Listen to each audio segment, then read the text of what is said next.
यो चाहिँ मेरो गाउँ भयो हैन। अनि आज चाहिँ धेरै पानी परिया छ यता। धेरै गाउँहरू पनि भिजेछन्। यो भयो हाम्रो गाउँको हाइवे।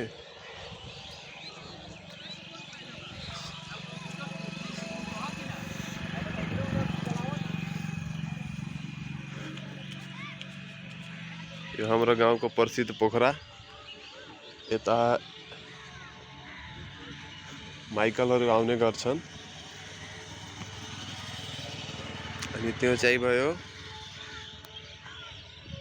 सिप। भित्र घुम्न जानलाई यसमा बसेर जानुपर्छ। त्यहाँ बच्चाहरू क्रिकेट खेल्दैछन्। अनि म आएछु यतातिर घुम्न हैन। अगाडि बढ्ने अब।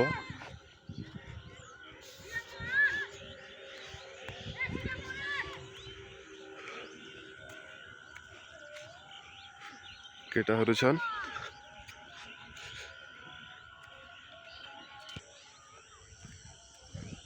अनि यहाँबाट फेरि हाम्रो लाइभ स्टार्ट भयो।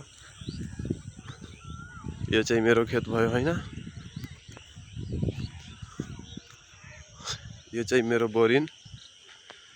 यहाँबाट उता पानी हाल्ने गरिन्छ यसबाट।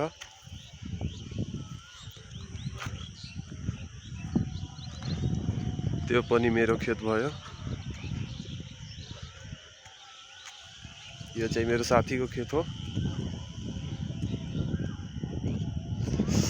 यता चाहिँ चिसो हावा लागिरहेको छ अहिले।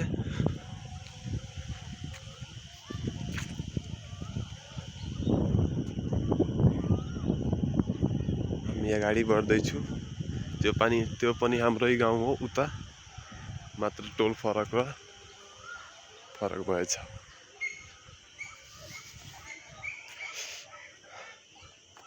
हामी पनि आइदिउँ न यसमा।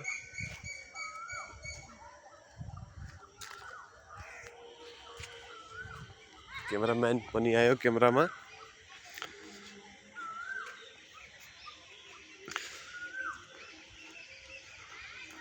हामी उता जाँदाखेरि धेरै मान्छेको गाउँहरू भिजेछन् पानीले। तर उता नजाने हामी मात्र रोडमा घुम्ने आज।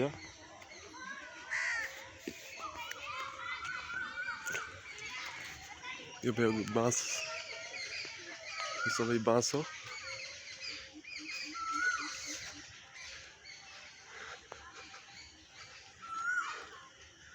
यो बाँस चाहिँ भुतिया हो। रातिमा यो आफै बाज्ने गर्छ।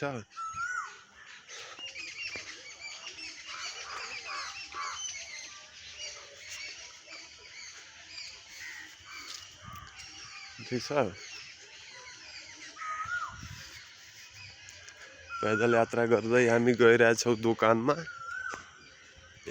त्यो पनि दुईटा पेन लिन हैन।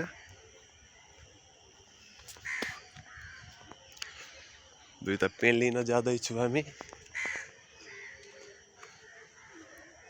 अनि घरबाट यता आउँदाखेरि लास्टै 2-3 मिनट जति लाग्छ।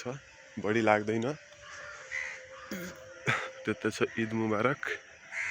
ईद थियो नि भर्खरै। यसमा मुसलमानहरू बस्ने गर्छन्। यो सबै मुसलमानको टोला हो। हामीहरू हिन्दू हो मात्र। यो आयो म दोकानमा।